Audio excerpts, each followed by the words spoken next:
بسم الله الرحمن الرحيم. السلام عليكم ورحمة الله وبركاته. الحمد لله، الصلاة والسلام على رسول الله وعلى آله وصحبه ومن والاه، أما بعد. إخواتنا الكرام، الحمد لله، في هذه الليلة نستمع لمدارسة علم أصول الفقه.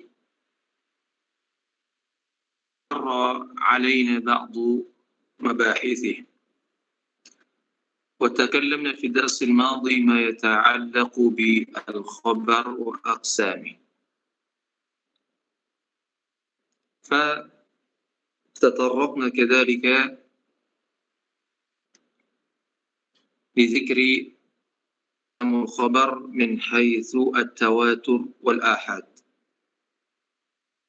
وهذا القسم اخترعه الأصوليون كما صرح غير واحد من علماء الحديث، لكن جرى عليه المحدثون أو المتأخرون من المحدثين إلا المتواتر والآحاد، مع أنهم بغنى عن هذا التقسيم، لأن الأصولي يرى الخبر من حيث دلالة الثبوت، يعني من حيث اليقين وعدمه، لذلك قسم الخبر إلى المتواتر والآحاد، وما أوجب فسماه المتواتر، وما غير ذلك فسماه الآحاد، حيث يتطرق إليه الكذب أو يتطرق إليه عدم الصحة فسماه آحاد أو خبر الواحد كما هو معلوم. ثم في هذه الليلة إن شاء الله سنتناول فيما يتعلق بالمرسل والمسند. قال المؤلف رحمه الله: وينقسم إلى قسمين، أي الخبر ينقسم إلى قسمين، إلى مرسل ومسند. فالمسند ما اتصل إسناده، والمرسل يتصل إسناده. فإن كان من مراسل فليس بحجة.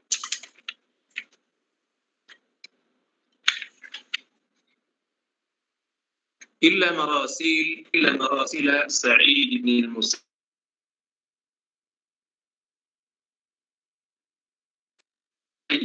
أينها فتشت فوجدت مثانيد. إخوة الكرام، Imam Haramain rahimahullah setelah menjelaskan kepada kita makna khabar dan pembagiannya menjadi dua, mutawatir atau ahad, karena usuli melihat yakin dan tidak yakinnya, sehingga mereka membagi menjadi mutawatir dan ahad.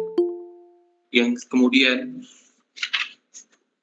sekarang Imam Haramain rahimahullah membagi khabar ini menjadi mursal dan musnad.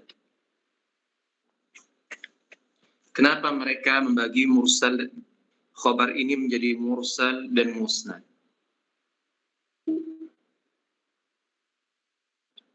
Didasari oleh sebuah filosofi.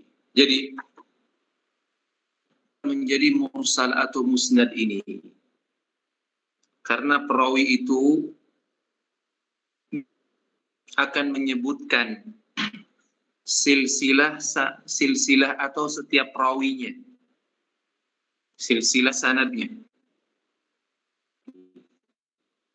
Biasanya akan menyebutkan silsilah sanadnya, artinya perawinya atau ruwatnya, menyebutkan satu demi persatu sampai kemudian Rasulullah Sallallahu Alaihi Wasallam, atau tidak menyebutkannya.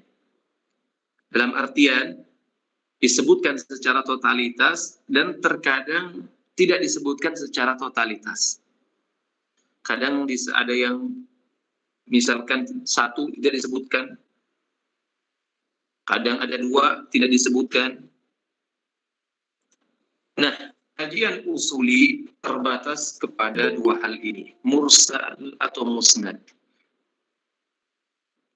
Terlepas apakah nanti yang tidak disebutkan ini satu, apakah dia di awal isnad atau di akhir isnad atau pertengahan, apakah nanti dua yang hilang, itu tidak menjadi kajiannya usuli. Misalkan kalau yang pertama nanti dikatakan mursal sahabi, mursal ketika sahabi disebutkan tabi'in. Tapi kalau dia misalkan di akhir atau di pertengahan, misalkan kalau pertengahan dua misalkan tidak disebutkan dikatakan mu'dhal, atau satu di mana saja isnad itu tidak disebutkan itu dikatakan munqati', dan seterusnya. Itu tidak menjadi konsentrasinya usuli. Usuli memandang dia disebutkan sanadnya secara total seluruhnya atau tidak. Kalau dia disebutkan secara total, maka kita sebut sebagai musnad. Musnad ini memang tidak terlepas juga, kadang sanadnya bisa sahih, bisa dhaif, bisa hasan. Begitu juga mursal.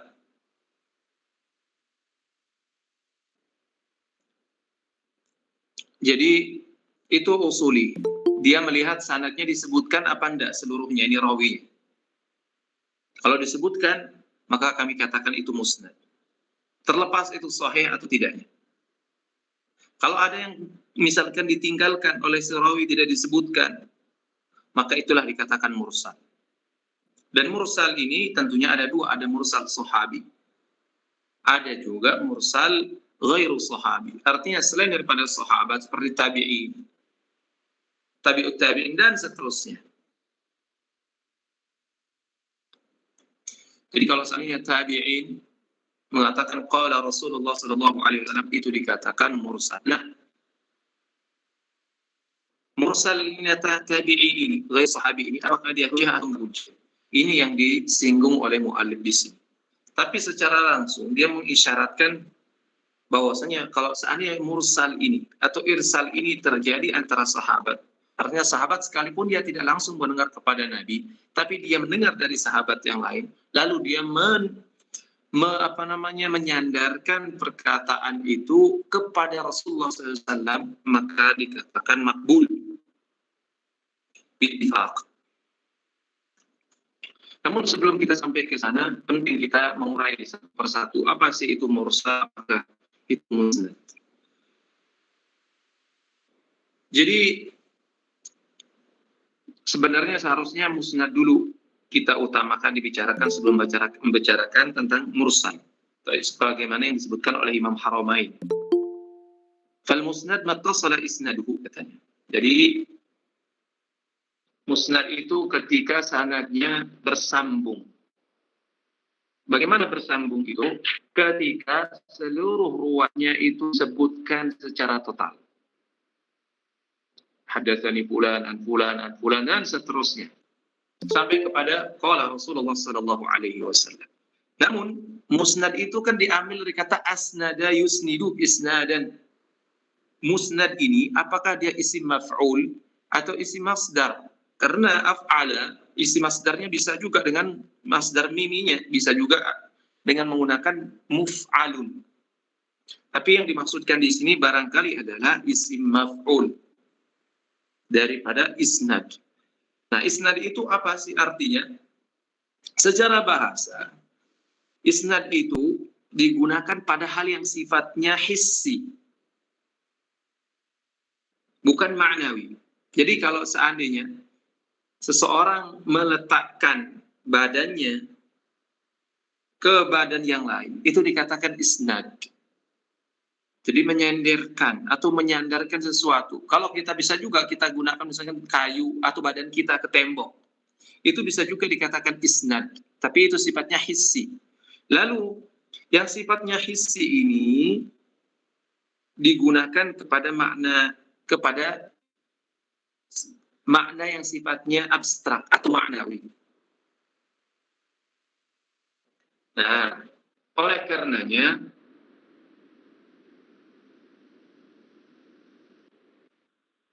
khabar ini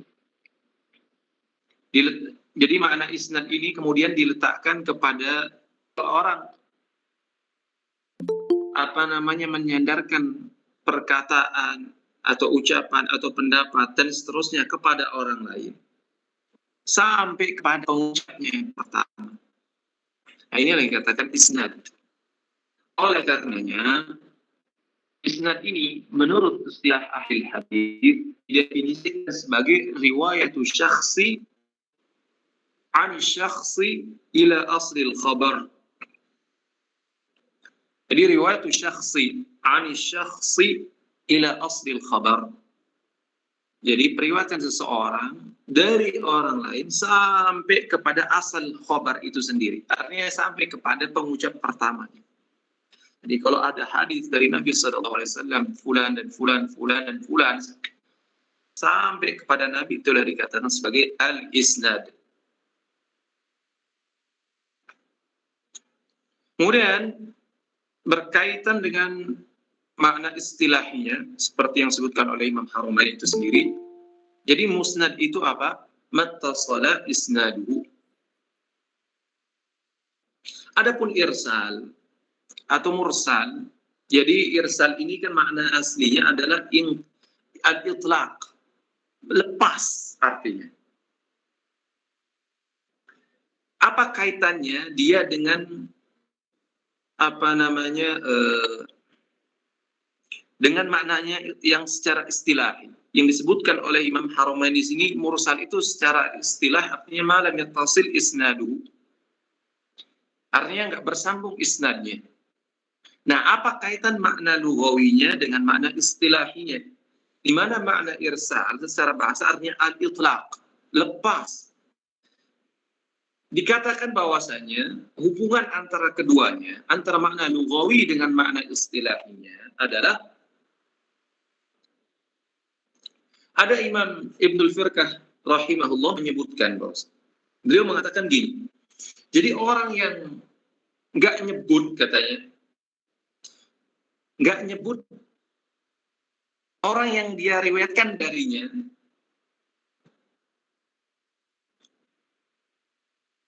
sama saja dia tidak mengikat apa yang dia nukil dari khabar tersebut. Jadi seolah-olah dia melepaskannya. Jadi dengan dia tidak menyebut dari orang yang dia menukil riwayat darinya, itu seolah-olah dia sedang melepaskannya. Artinya dia tidak mengikatnya. Nah, itulah kaitannya antara makna istilah dengan makna lughawinya. Jadi seolah-olah orang yang tadi, misalkan yang seharusnya dia sebut dalam silsilah sanadnya dia tidak sebutkan, dan seolah dilepaskan. Makanya dikatakan mursal, mutlak.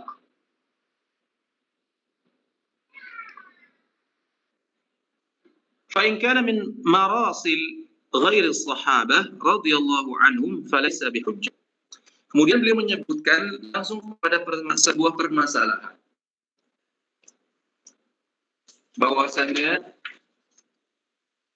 marasil ghair sahabi, tapi sebelum itu marasil sahabah radhiyallahu anhu itu makbulah, dalam artinya menjadi hujjah, karena sebanyak sekali marasil sahabat ini. Kalau kita perhatikan, Ibnu Abbas radhiyallahu anhu itu banyak meriwayatkan dari Nabi sallallahu alaihi wasallam, padahal apa yang beliau dengar dari Nabi sallallahu alaihi wasallam itu tidaklah semuanya beliau dengar langsung dengan telinganya. Namun kenyataannya beliau itu banyak mendengarnya dari sahabat yang lain. Dikatakan bahwasanya Ibnu Abbas radhiyallahu an mendengar hadis dari Nabi sallallahu alaihi wasallam nggak lebih daripada 10 hadis saja. Bahkan ada yang mengatakan 4 hadis saja. Adapun sisanya yang jumlahnya ribuan, karena beliau termasuk muksirin di antara 5 sahabat yang muksirin. dari apa namanya Abu Hurairah, kemudian Jabir, kemudian Abdullah bin Umar, kemudian Abdullah bin Abbas radhiyallahu anhu.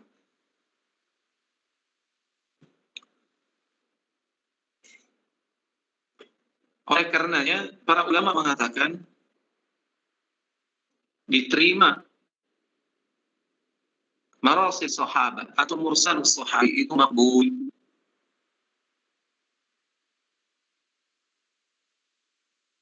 Kalau seandainya karena pertanda dari Allah Subhanahu wa taala bahwasanya mereka orang yang terpercaya.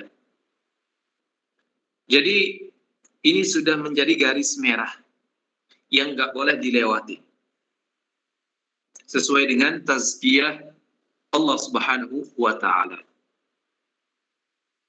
Oleh karenanya sebagian orang untuk bisa menolak hadis-hadis Nabi Shallallahu Alaihi Wasallam, mereka masuk dari jalan bagaimana mereka bisa menggugurkan adalah dari para sahabat ini. Di antaranya adalah Abu Hurairah radhiyallahu anhu yang menjadi objek serangan dari berbagai macam kalangan yang ingin menggugurkan beramal dengan sunnah Nabi Shallallahu Alaihi Wasallam. Tapi alhamdulillah banyak ulama yang telah membantah akan tuduhan-tuduhan tersebut.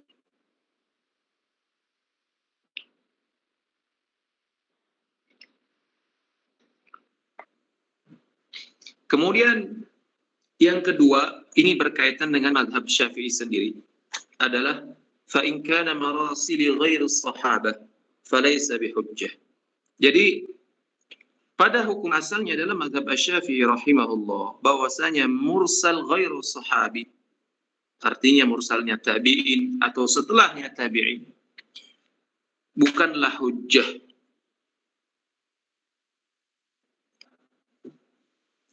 Di antara alasannya, barangkali orang yang digugurkan ini terindikator orang yang dijarh, artinya seorang tersebut majruh.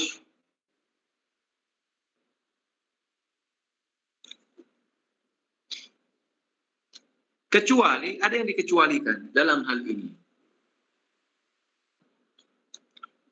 Marasil Sa'id bin Musayyib. Nah, kalau Thayyib katanya, antum mengatakan bahwasanya mursal ghairu sahabi semuanya nggak bisa dijadikan pegangan. Artinya semuanya ditolak. Bukanlah hujjah. Karena ada kemungkinan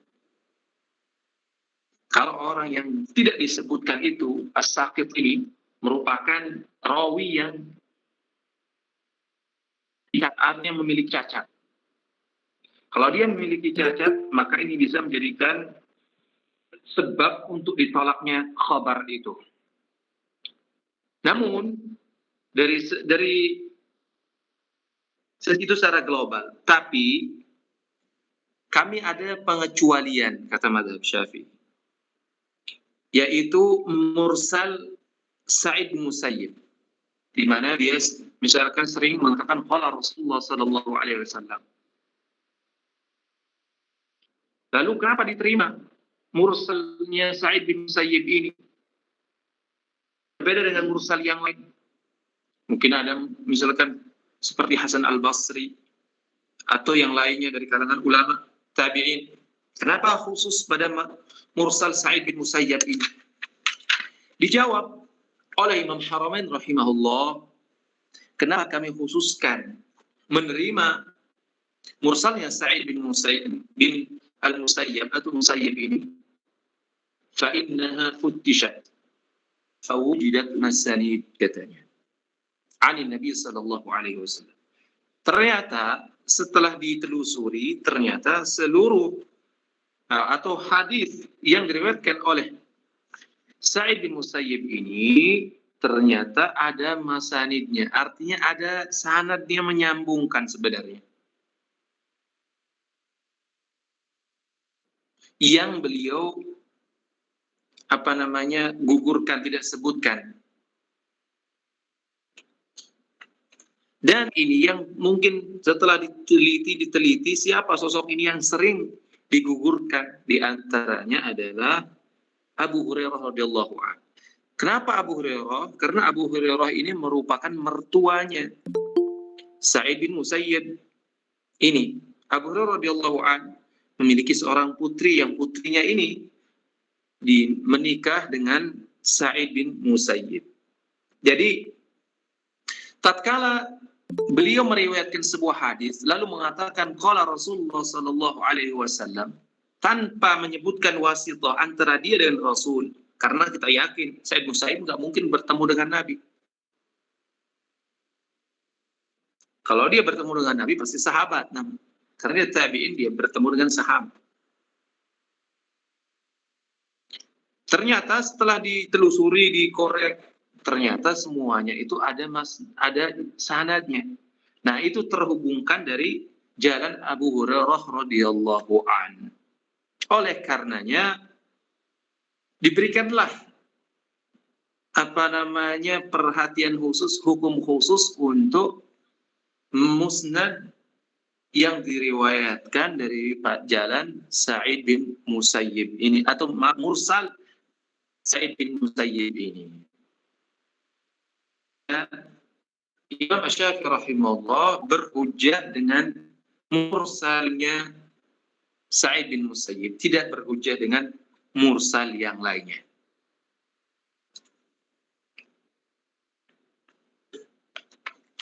Namun ternyata ta'lil yang disebutkan oleh Imam Haramain ini, bahwasanya setelah diperiksa ternyata sanadnya itu tersambung, ada penyambungnya antara dia dengan Rasulullah SAW, katanya. Menurut Ibnul Firqah rahimahullah, menjadikan ini sebagai dalil akan keabsahan beristidlal atau berhujjah dengan mursal ghairu sahabi perlu ditinjau kembali. Itu perkataan Ibnul Firqah rahimahullah. Dia katakan, kenapa wahai Ibnul Firqah Anda mengatakan bahwasanya alasan yang digunakan oleh Imam Haramain ini masih belum cukup untuk menyokong bahwasanya mursal ghairu sahabi itu hujjah kalau seandainya lewat jalan Sa'id bin Musayyib.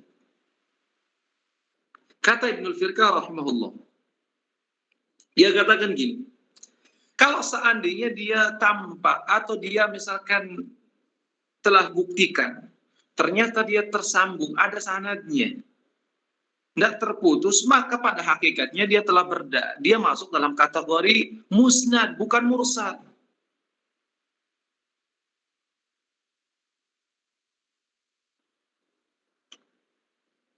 Jadi alasan ini tidak tepat, kata Ibnul Firqah. Kalau memang dia ada sanadnya, setelah ditelusuri berarti beliau beristidlal. Jadi Syafi'i itu beristidlal dengan musnad, bukan beristidlal dengan mursal. Karena mursal ini ada inqita'nya, ada rawi yang tidak disebutkan, sedangkan ini sudah jelas setelah ditelusuri ternyata semuanya ada. Berarti menurut kesimpulan Ibnul Firqah rahimahullah, Syafi'i itu tidak beristidlal atau tidak berhujjah dengan mursal ghairu sahabi mutlaqan. Ini perlu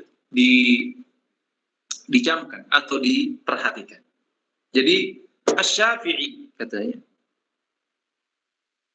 hujjah dengan mursal sahabi, baik dia dengan mursalnya Sa'id bin Musayyib, kalau seandainya setelah ditelusuri tidak ada, kalau dia ditelusuri ternyata ada sanadnya, maka pada hakikatnya Syafi'i beristidlal atau berhujjah dengan musnad, bukan mursal. Kalau dia mursal, misalkan tidak ada rawinya, maka menurut Ibnul Firqah, Syafi'i rahimahullah tidaklah berhujjah dengan mursal mutlaq, baik itu mursalnya dari Ibnu Musayyib atau yang lainnya.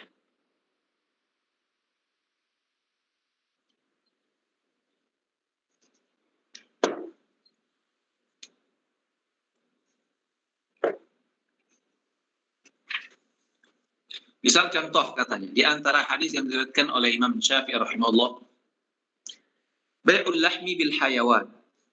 Ini di antara yang dibolehkan. Ini hadis ini ja'a mursalan. Artinya diriwayatkan secara mursal. Namun setelah diperiksa ternyata hadis ini ada datang dalam bentuk musnad, ada sanadnya dari Abu Hurairah radhiyallahu anhu. Tapi kalau seandainya katanya hadis yang diriwayatkan oleh Sa'id bin Musayyib ternyata setelah dicari nggak ada wasithahnya antara dia dengan Rasulullah SAW, maka hukumnya sama, tidak diterima, laisa bihujjah, ghair maqbul.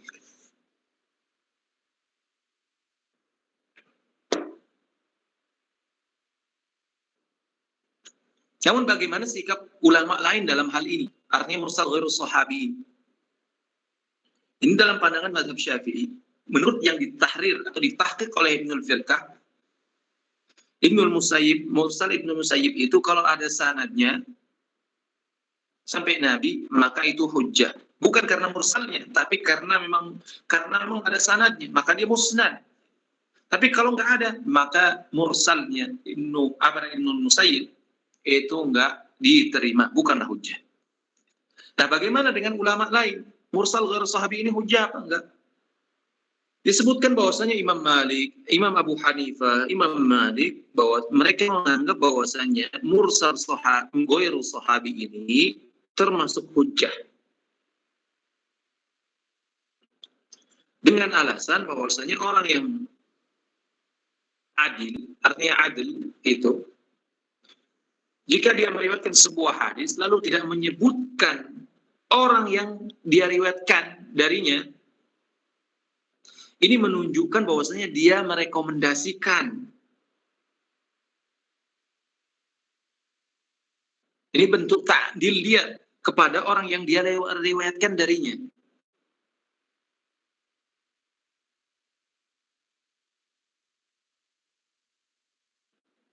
Karena katanya nggak boleh menyangka atau menduga orang yang adil ini dia meriwayatkan dari orang yang tidak makbul, artinya tidak diterima, atau orang yang ada cacatnya, majruh misalkan. Nah, di sini seolah beliau memberikan isyarat bahwasanya kalau ada orang adil meriwayatkan, sekalipun dia tidak menyebutkan sosok yang dia riwayatkan darinya, maka karena kita melihat orang yang meriwayatkan ini adalah orang yang adil, maka kita bisa menduga kuat bahwasanya dia tidak akan meriwayatkan kecuali orang yang dianggap thiqah menurut dia. Dan ini adalah bentuk ta'dil bagi orang tersebut. Artinya orang tersebut memang orang yang layak untuk diambil riwayat.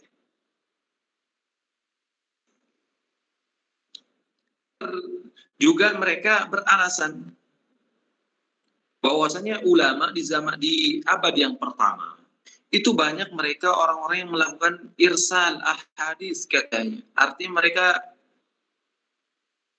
melakukan hadis dalam bentuk mursal mutlak seperti itu saja. Dan mereka berhujjah dengan riwayat seperti itu. Dan orang-orang pun menerima apa yang mereka sebutkan dari riwayat tersebut, sekalipun mereka tidak menyebutkan sanadnya. Itu di abad yang pertama.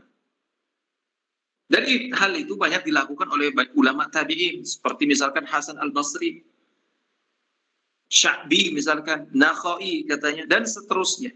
Nah, mereka ini banyak sekali melakukan irsal dalam meriwayatkan hadis. Nah, ini menunjukkan bahwasanya mursal ghairu sahabi adalah hujjah. Bahkan mungkin sampai-sampai sebagian mereka ada yang mengatakan seperti ini. Al-mursal ahsanu halan minal musnad katanya. Mursal itu lebih baik dibandingkan musnad.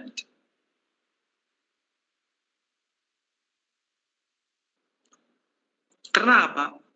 Mereka bisa mengatakan mengklaim mursal itu lebih utama lebih baik kondisinya dibandingkan musnad katanya. Karena musnad ini dia mewakilkan perkara dalam sanadnya itu kepada orang yang dinukilkan kepadanya.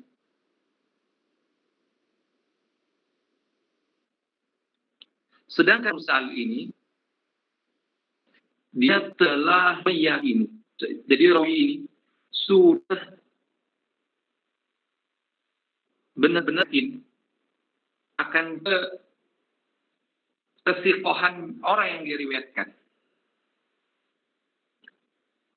Mana sampai saja tidak usah menyebutkan dia lagi.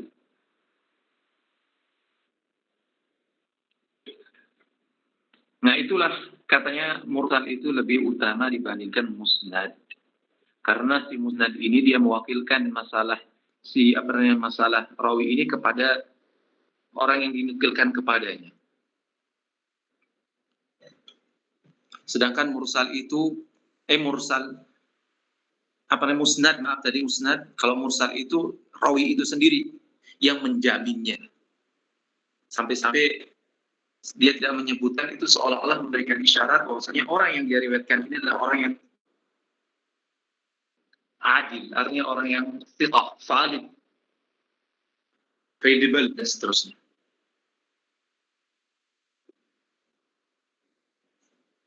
Namun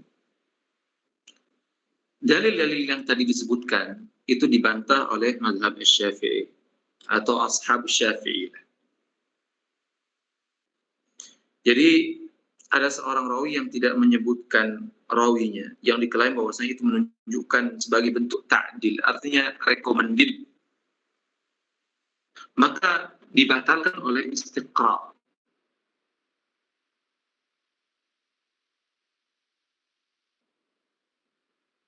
Di mana ada sejumlah kibar tabi'in yang meriwayatkan dari orang-orang majhulin.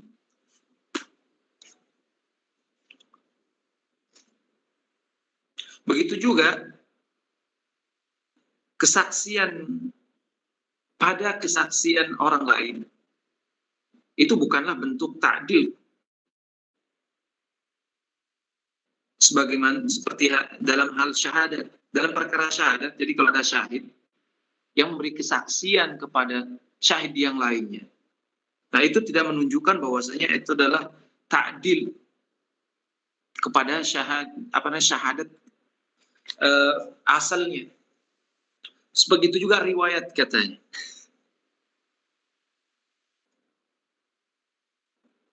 Adapun yang kedua,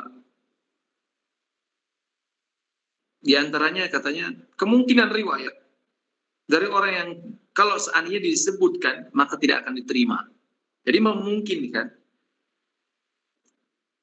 kalau seandainya dia katakan tadi bahwasanya dia tidak menyebutkan, artinya dia sudah mengklaim orang ini adalah orang kredibel dan seterusnya. Tapi masih memungkinkan kalau seandainya orang tersebut disebut namanya, bisa saja tidak diterima katanya. Ini semua menunjukkan bahwasanya mursal itu tidak sampai derajatnya kepada derajat musnad. Oleh karenanya tidak bisa dikatakan bahwasanya mursal itu lebih utama atau lebih baik kondisinya dibandingkan musnad. Benar, mereka beristidlal bahwasanya dahulu pada yang pertama, tatkala kondisi masih aman-aman, artinya belum tersebar yang namanya banyak kebohongan untuk mendukung mazhabnya atau kelompoknya atau jamaahnya, iya. Namun setelah itu tidak. Jadi fitnah, maka sebagaimana kata para ahli hadis, mereka mengatakan sammi rijal, sebutkan siapa mereka. Seolah-olah untuk benar-benar cross check kevalidan kredibel orang yang menyampaikan khabar tersebut.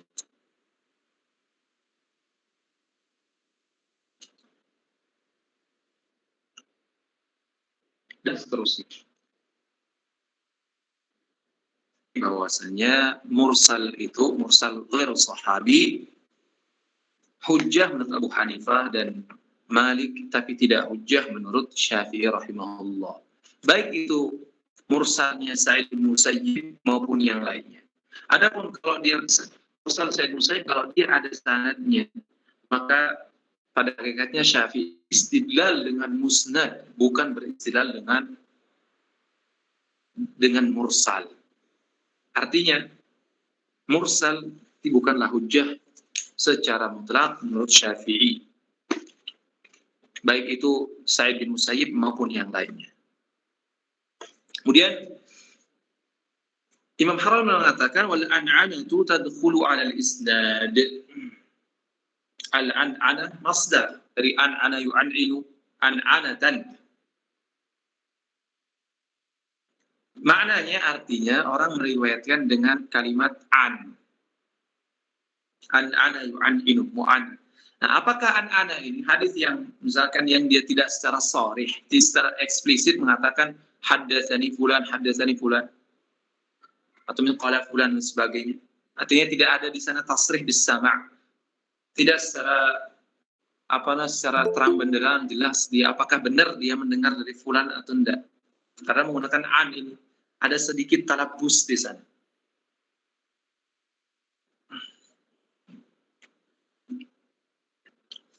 Menurut Imam Haramain di sini wal an'anatu tadkhulu 'ala al-isnad katanya. Jadi an-ana ini meriwayatkan dengan lafaz an fulan.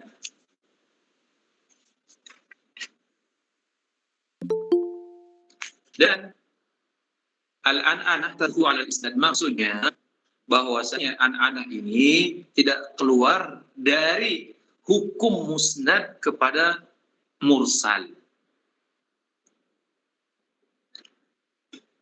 Namun apakah ada syaratnya? Iya, mesti harus dipersyaratkan. Artinya orang tersebut mesti orang yang dimungkinkan bertemu dari orang bertemu dari orang yang dia meriwayatkan hadis tersebut.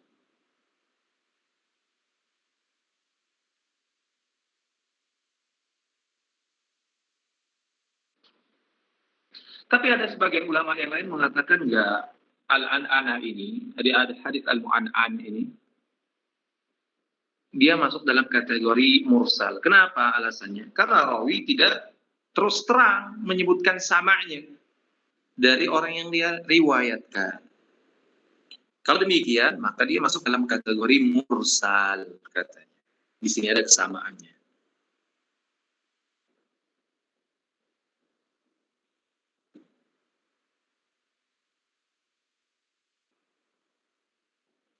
Kemudian perlu juga diketahui kalau seandainya si rawi ini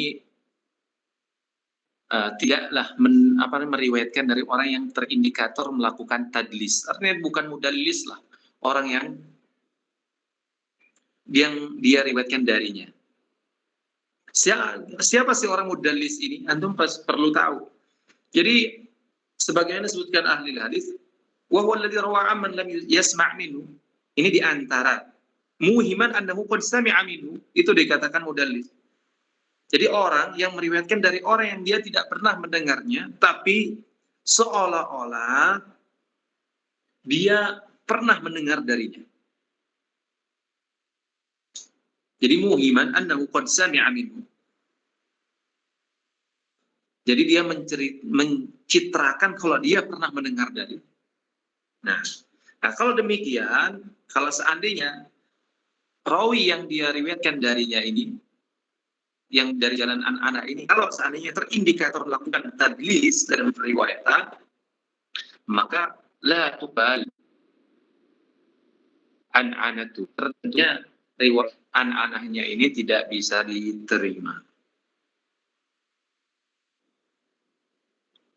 Ini salah satu jenis bentuk tadlis. Ada dalam ilmu usul dan mustalahul hadis ada rinciannya. Kalau nggak salah ada 2. Ini adalah salah satunya. Salah satu yang lain adalah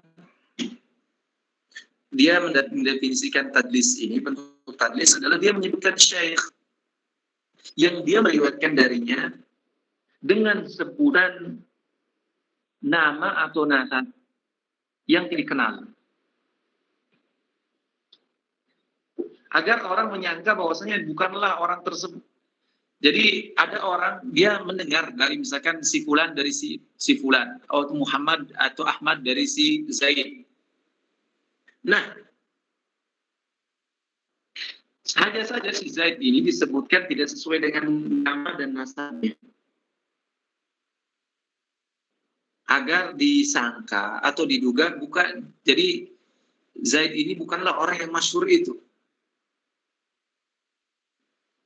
Nah, jika demikian, apakah misalkan ketika orang menyebutkan nama yang tidak masyhur, yang tidak orang kenal, dianggapnya barangkali itu orang lain, bukan orang yang itu yang dimaksud.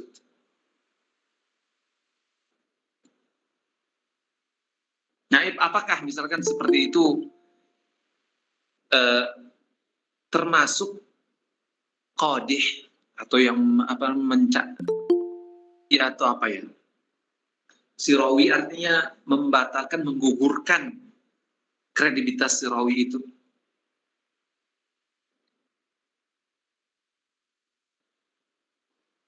Tapi mayoritas ulama mengatakan katanya itu tidak membatalkan atau tidak menggugurkan. Karena dia sebenarnya tidak bermaksud untuk berbohong. Tapi sebagian yang lain mengatakan iya, dia bisa menggugurkan. Kenapa? Karena itu seolah-olah membuat dugaan atau membuat iham lah.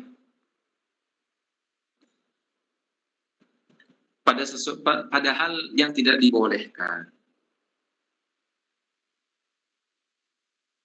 Dan seterusnya. Nanti penjelasan mungkin yang lebih pas pada ilmu hadis. Kita tidak terlalu butuh untuk menjelaskan hal tersebut dalam ilmu hadis.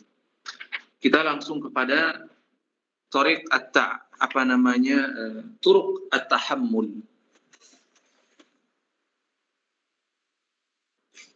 Wal an'anah tadkhulu 'ala al-isnad. Kesimpulannya bahwasanya an'anah ini jika orang yang tidak melakukan tadlis, tidak terindikator melakukan tadlis, artinya dia senantiasa meriwayatkan dari orang yang thiqah, dan juga rawi ini mungkin untuk dia bertemu, maka disebut sebagai riwayat yang musnadah, bukan masuk dalam kategori riwayat yang mursalah. Kemudian Syekh rahimahullah menjelaskan tentang turukut tahammul. Bagaimana sih kita tahammul, menanggung atau membawa? Cara meriwayatkan hadis ini, bagaimana caranya? Nah, sebutkan oleh beliau ini secara singkat, karena yang lebih dari disebutkan dalam ilmu hadis.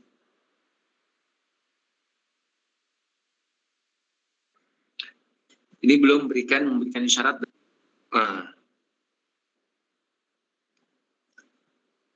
وإذا قرأ الشيخ يجوز للراوي أن يقول حدثني أو أخبرني وإن قرأ هو يعني الراوي على الشيخ فيقول أخبرني ولا يقول حدثني.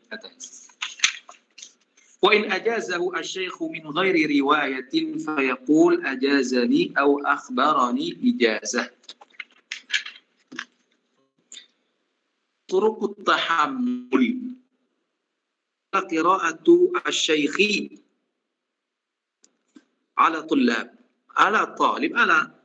Jadi kalau syekh yang membaca lalu talib yang mendengar, maka boleh baginya untuk mengatakan haddatsani au akhbarani. Ini kalau seandainya dia seorang ditauji, artinya diarahkan ucapan atau riwayat ini hanya kepada seorang saja. Bisa dia katakan akhbarani. Tapi kalau seandainya syekh ini duduk, kemudian ternyata yang hadir begitu banyak, artinya ucapan ini, riwayat ini tidak hanya diarahkan pada satu orang saja, kepada seluruh hadirin, maka dia bisa mengatakan haddatsana atau akhbarana. Kemudian wa in qara'a, kalau seandainya bukan syekh yang membaca, tapi yang membaca adalah talib kepada syekh, maka Tahap beliau di sini, talib di sini cukup tidak boleh mengatakan haddatsani karena bukan syekh yang ngomong katanya. Maka cukup dia mengatakan akhbarani wala yaqulu haddatsani. Ini menurut beliau. Namun menurut ilmu hadis, terutama Bukhari rahimahullah, membedakan atau ahli hadis lah pada umumnya tidak membedakan antara keduanya. Kalau dia membaca pada syekh atau syekh membaca pada mengatakan haddatsana atau haddatsani atau akhbar sama saja. Karena tujuannya adalah mengetahukan periwayatan. Artinya mengabarkan periwayatan dari syekh itu sendiri. Kalau seandainya tujuannya untuk mengabarkan bahwasanya dia telah meriwayatkan dari syekh, maka penggunaan istilah akhbaroni atau misalnya haddatsani itu tidaklah masalah. Tidak terlalu penting sekali. Sekalipun sebagian ulama hadis ada yang membedakan hal ini.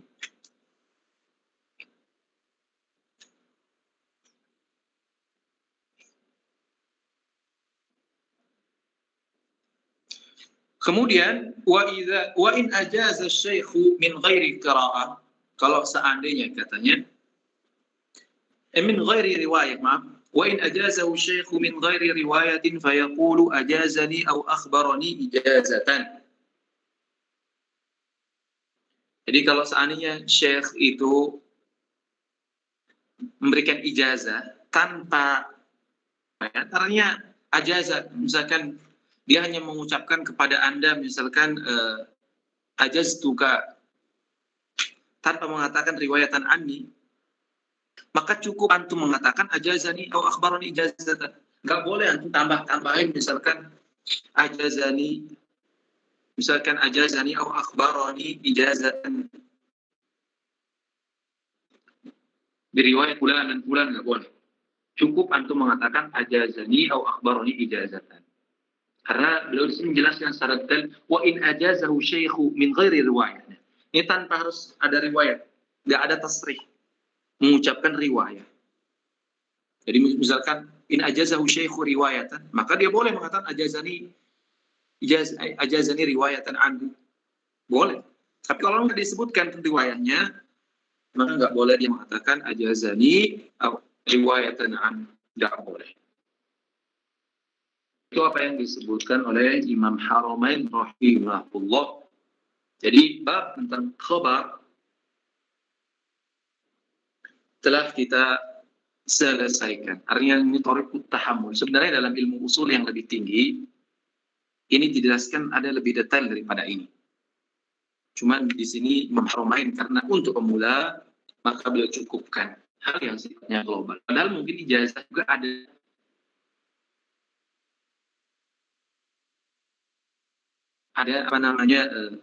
rinciannya lagi. Misal ijazah amah lil amah, khassah lil am, khassan khasses terus.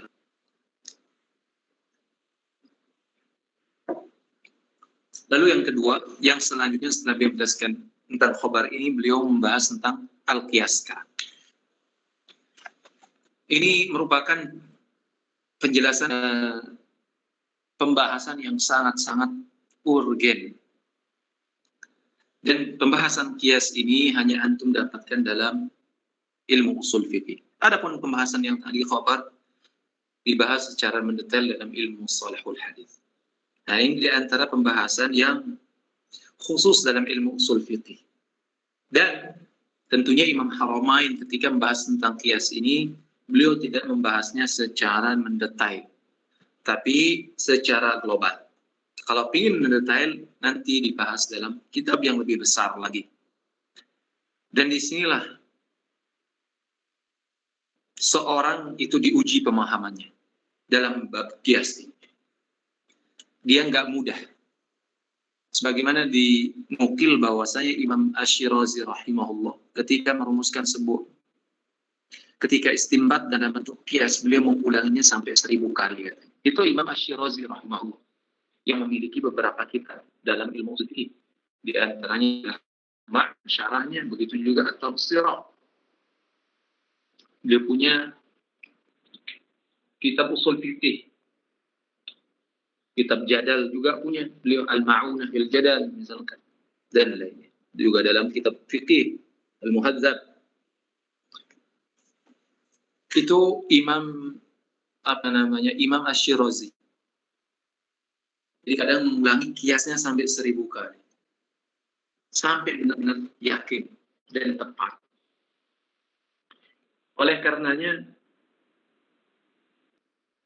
sebagian orang kadang sangat-sangat lemah dalam hal kias ini. Maka tidak pantas baginya untuk beristihad. Jadi kalau seandainya pengetahuannya tentang kias ini sangat-sangat lemah, maka tak pantas baginya untuk beristihad. Kias ini merupakan alat untuk istihad, bagian daripada istihad. Bahkan mungkin bisa dikatakan inilah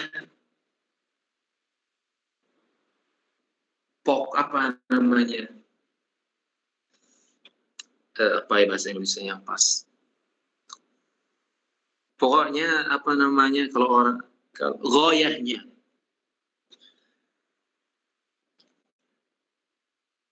Jadi kias ini sebagian ulama memang ada yang menolak, seperti Zahiriyah itu menolak kias. Karena menurut mereka kias ini bukanlah Quran dan Sunnah. Karena ketika Allah Subhanahu wa taala mengatakan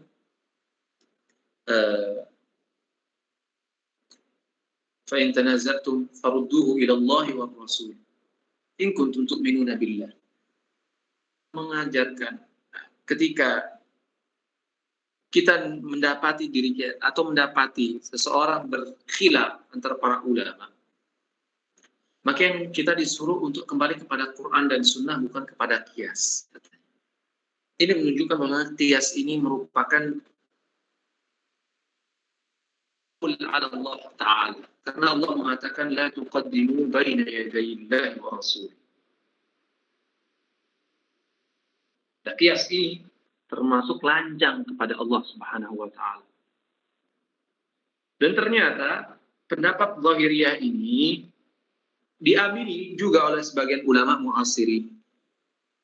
Yang dia mengatakan bahwasanya hujjah itu hanyalah pada Quran dan Sunnah, tidak pada selainnya. Jadi dia menolak ijma, qiyas dan seterusnya. Dan tentunya ini adalah menyelisihi manhaj salaf. Sekalipun mungkin dia mengklaim kami dalam manhaj salaf, namun kita katakan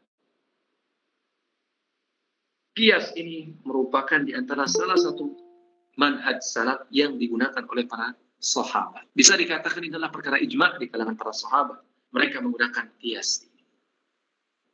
Jadi kalau ada yang menolak, maka bisa dikatakan orang tersebut keluar di manhaj salaf. Makanya Imam Ibnu Taimiyah rahimahullah, bahkan Imam Ahmad sendiri mengatakan, menukil akan ijma' bahwasanya sahabat radhiyallahu an mereka menggunakan qiyas.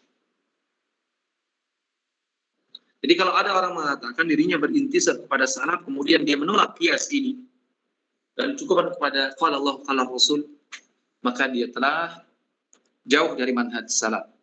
Bahkan klaim Pak ala fahmi salaf, berarti dia qala Allah qala Rasul ala fahmihi huwa la ala fahmi salaf. Kalau demikian, maka dia dikhawatirkan dia jauh dari apa yang diharapkan. Nah, Imam Haramain mengatakan wa amal qiyasu fa huwa raddul far'i ila al-asli bi'illatin tajma'uhuma fil hukmi.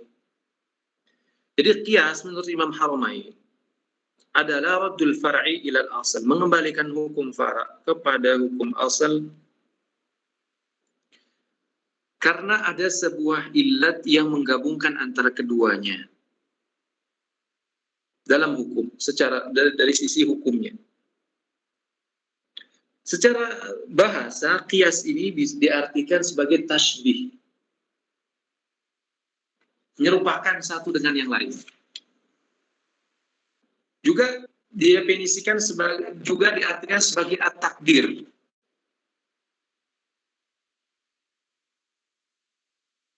Al-musawah. At-takdir misalnya contohnya misalkan takdir ini. Yuqasul mar'u bil mar'i. Ini maknanya tasbih, maaf. Tadi yang pertama saya belum sebutkan. Jadi maknanya tasbih contohnya misalkan fulan yuqasu bi fulan. Maksudnya yushbihu fulan, fulan yushbihu fulan. Jadi kita tasbihkan, serupakan fulan dengan fulan. Tapi kalau kita katakan misalkan kistu misalkan kistu al-khashaba bizira' misalkan. Nah, ini artinya at-takdir, mengukur.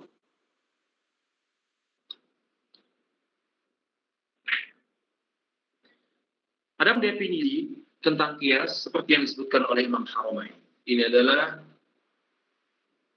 definisi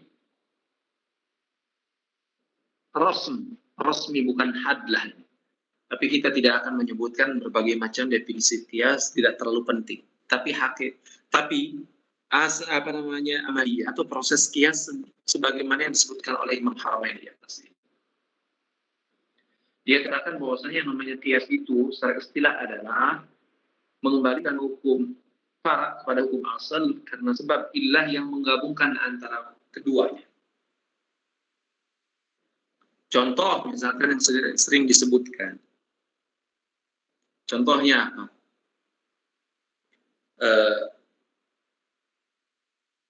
Nabi misalkan dikiaskan kepada khamr. Khamr ini asal, nabi ini adalah fara'. Maksudnya adalah khamr hukumnya haram.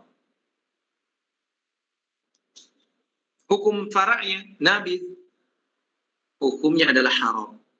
Illat keduanya adalah karena iskar. Jadi iskar ini ada pada hukum asal dan juga ada pada hukum fara'. Nah, ketika illat ini ada pada keduanya, maka hukum yang ada pada asal ini ditarik juga kepada hukum, kepada fara' ini, kepada objek ini, atau kepada hukum fara' ini.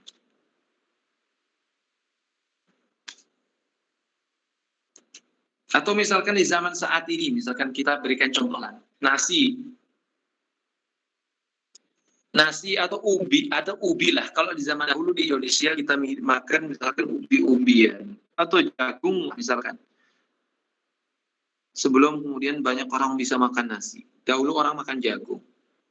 Nah, apakah jagung ini termasuk barang ribawi atau bukan? Nah, kalau kita kiaskan dari apa yang disebutkan oleh hadis, maka kita nggak akan temukan lafaz zurrah ini, atau jagung ini, atau aruz ini, misalkan nasi ini. Dalam hadis yang disebutkan adalah gandum dan semisalnya dengan tunanya. Dan juga garam, kurma disebutkan.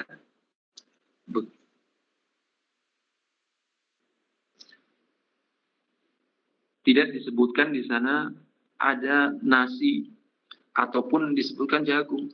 Kalau menurut Zahiriyah, kalau tidak disebutkan dalam nas tersebut, berarti dia bukan termasuk barang ribawi. Kalau dia bukan termasuk barang ribawi, maka tidak berpengaruh adanya hukum yang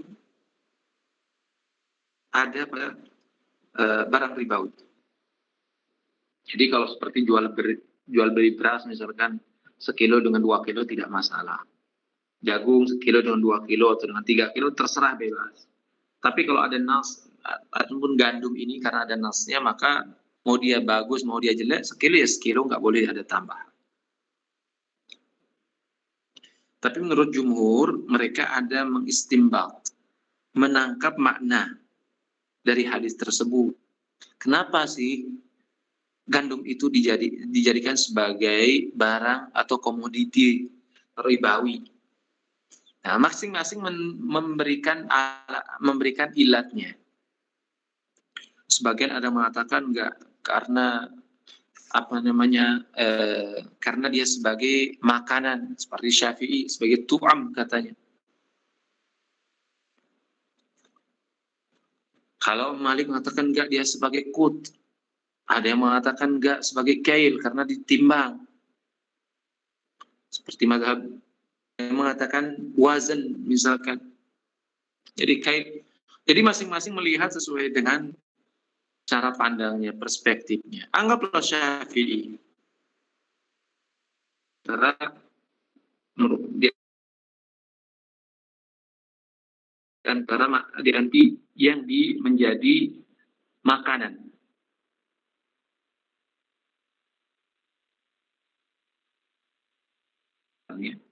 Dia merupakan makanan.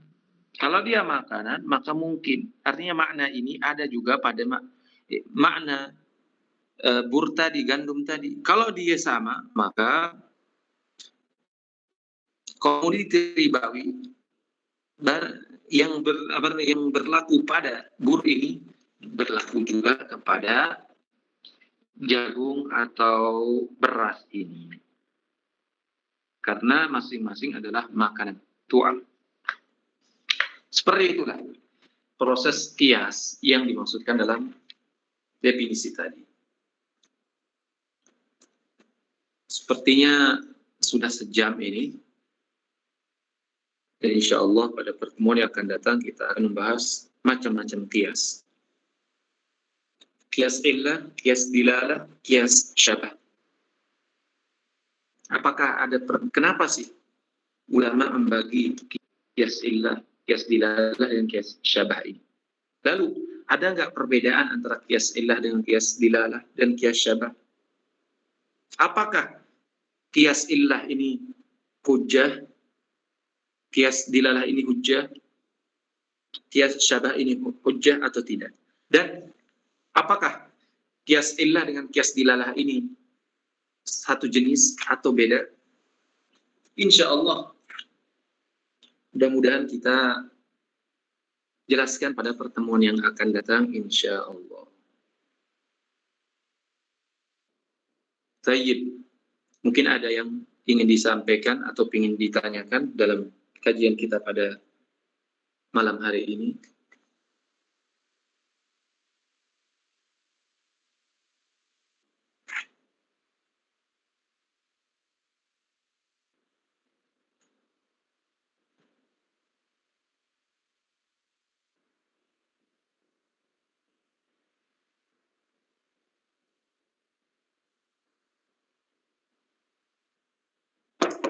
Tidak ada?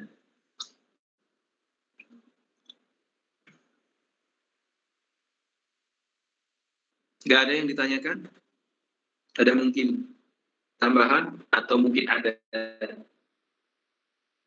masukan atau pertanyaan? Kalau enggak, kita tutup dengan doa kafaratul majlis.